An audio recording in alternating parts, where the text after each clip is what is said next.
What's going on, everyone? So, the Los Angeles Lakers are back in action. And this is it, right? This is the home stretch here. You got 30 games, right? You got like 4 back-to-backs in this, or more. You got 5 in the net between now and then the end of March. But you have 4 in March. It's going to be tough, right? Our schedule is not favorable. Our schedule is tough. But you got to handle business, right? There are no excuses. Right, Lakers are on pace to win 52 games. I said going into the season that I thought the Lakers would be 52-30. That's what my prediction was.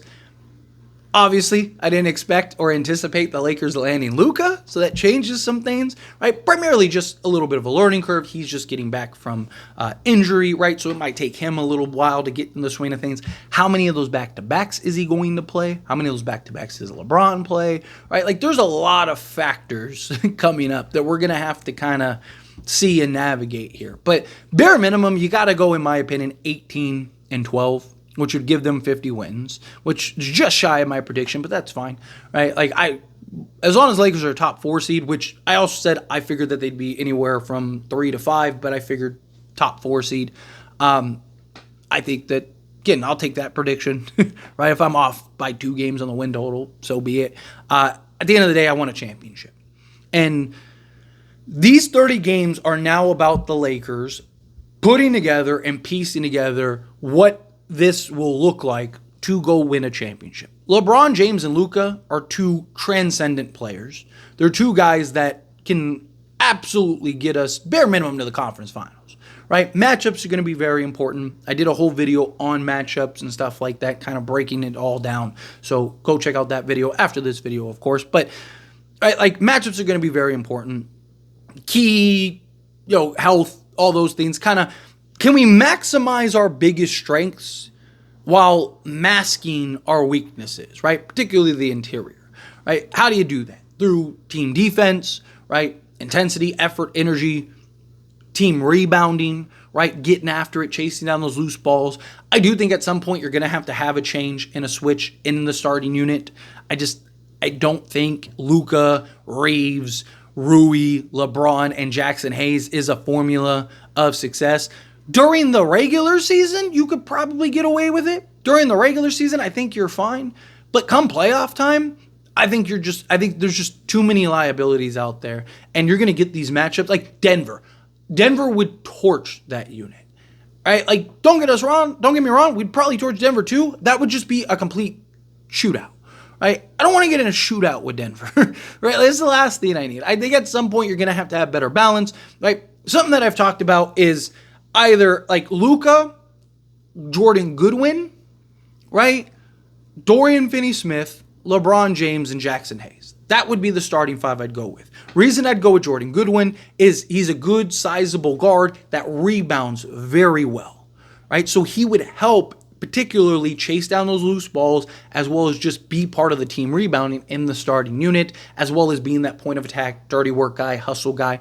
He makes a ton of sense slotted alongside Luka. So now you have the defense alongside Luka and Dorian Finney-Smith, as well as Jordan Goodwin. Both guys, not super lights out from 3-point range, but both guys can knock down the 3 ball. Both guys can do the dirty work, do the hustle plays, help rebound, all the things that you need. LeBron is LeBron, and then Jackson Hayes, he's gonna benefit from playing alongside LeBron and Luka, right? So I just think that's a much more balanced and versatile starting 5. As well as now your bench looks like Gabe Vincent, Austin Reeves, Jared Vanderbilt, Rui Hachimura, and Alex Len. That is much more balanced starting 5. Got a good balance of offense, defense, hustle plays, dirty work guys, do everything guys.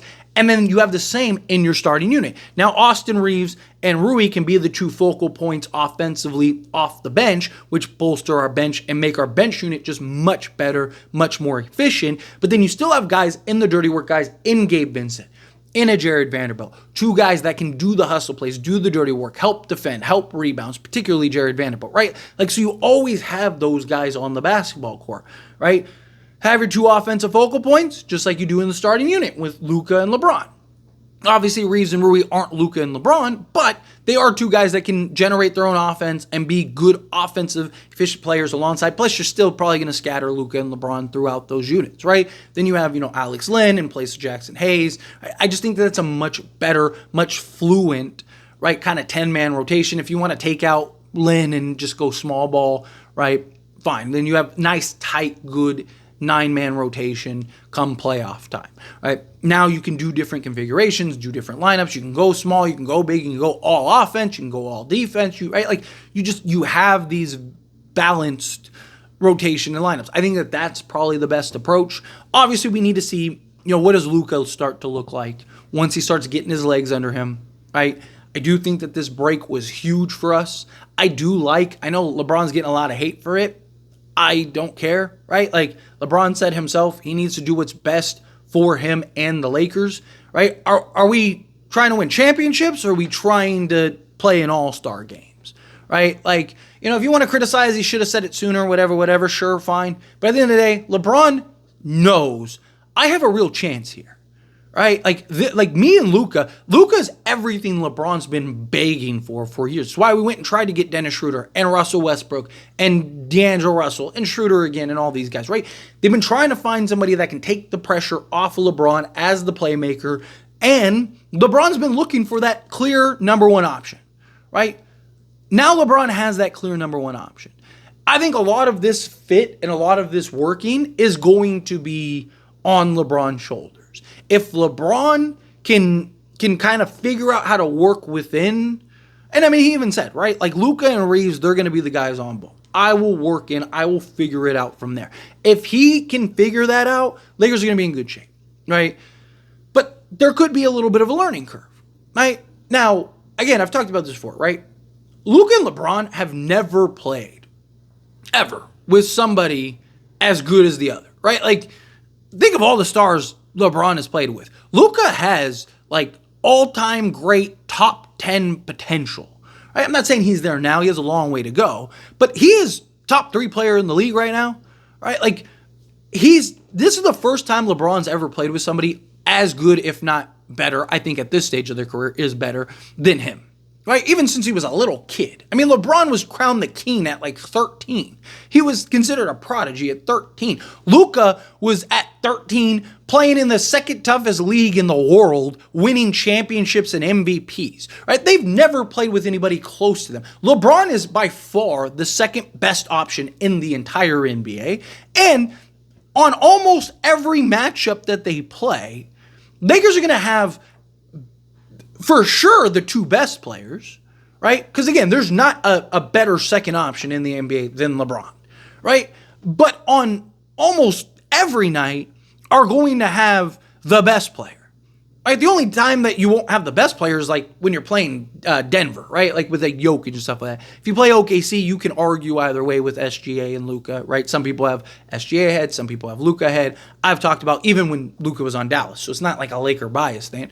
I think Luka is second or third best player in the league, right? I think it's like Jokic, right? Giannis, I think, is up there, and then Luka. I think that those are the 3 guys. I think you can interchain Luka and Giannis at times, right? But again, whatever you want to argue, Luka's the 4th best player, fine. So, and as long as you're not playing, the Bucks, which you wouldn't play unless you're in the finals, OKC, which you very likely might play, and then Denver, who you might not play based on how things are shaping up. You might not play till the conference finals, right? Lakers are going to have the best player on the team, and for sure are going to have the second best player. LeBron is better than Chet. LeBron is better than Dame. LeBron is better than Jamal Murray, right? Like Lakers will have the 2 best players on the court at all times, at all nights. But again, like there's levels to this working. There's like, okay, these 2 guys are going to win a championship. Then there's like, these 2 guys are close. Maybe another year they can figure it out, right? Then it's like, you start going down the scale all the way to like, okay, this is like Russell Westbrook territory. It's not going to work. I don't think it's going to be like that. I think it'll be somewhere in the like, oh, these 2 are going to win a championship to like, they probably need another year or so, right? Like that is probably where I'm at with it. But I do think the best version of this is letting Luka be Luka and LeBron figuring it out around Luka, rather than usually it's like LeBron saying he wants to figure it out. But in his defense, right, like we all love Anthony Davis. There were times where Anthony Davis looked and was clearly the best player.